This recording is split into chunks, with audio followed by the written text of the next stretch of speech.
Belwandi police Thane हद्दीतील कोळगाव, घोटवी आणि दानेवाडी या भागात छापे टाकून बेटबिगारी करणाऱ्या 13 व्यक्तींची बेलवंडी पोलिसांनी मुक्तता केली आहे।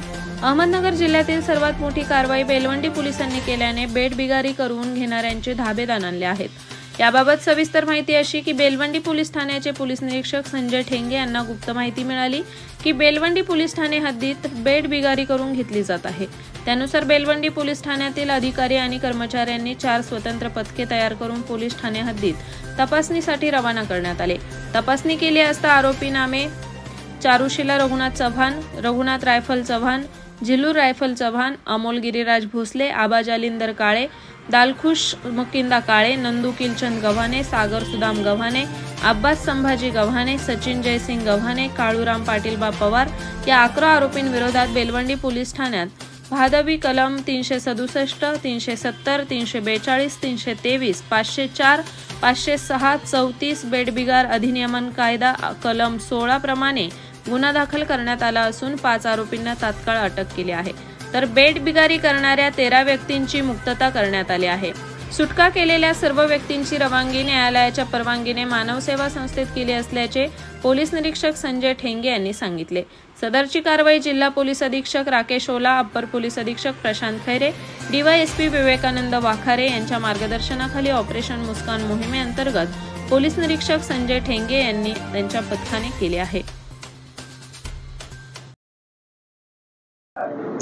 श्रीगोंदा तालुक्यातील बेलवंडी पोलीस स्टेशनच्या हद्दीमध्ये प्रभारी अधिकारी संजय ठेंगे यांना काही गुन्ह्याचा तपास करताना माहिती मिळाली की घोटवी, कोळगाव आणि दानेवाडी या गावामध्ये काही लोकांनी बेटबिगारीसाठी काही इसम आणलेले आहेत आणि त्यांच्यावरती अत्याचार करत आहेत अशी माहिती मिळाल्यानंतर 4 ते 5 पथके तयार केली आणि सदर ठिकाणी छापे टाकून सदर बेटबिगारासाठी आणलेल्या इस्मानला आणि ज्यांनी आणलेले त्यांना पोलीस ठाण्यामध्ये आणलं। त्यांच्याकडे चौकशी केली असता 13 इसम बेटबिगारीसाठी आणलेले होते, त्यातील 12 पुरुष आणि 1 महिला आहे।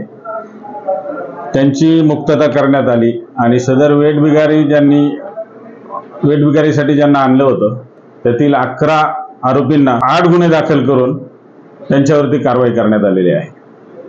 यातील जे मुक्तता करण्यात आलेले जे बेटबिगार आहेत यांची खाजगी स्वयंसेवी संस्थेमार्फत त्यांच्यावरती उपचार करून त्यांना त्यांचे नावे पत्ते मिळवून त्यांच्या नातेवाईकांकडे पाठवण्यासाठी पुढील कारवाई करत आहोत। सदरची कारवाई ही माननीय एसपीसो अहमदनगर आणि ॲडिशनल एसपीसो यांच्या मार्गदर्शनाखाली मुस्कान कारवाई चालू आहे। त्या कारवाईखालीच सदरची कारवाई करण्यात आलेली आहे आणि अजूनही कुठे जर अशा प्रकारे लोकांना माहिती मिळाली तर त्यांनी बेलवंडी पोलीस स्टेशनशी संपर्क साधावा आणि त्याप्रमाणे आम्ही पुढील कारवाई करू।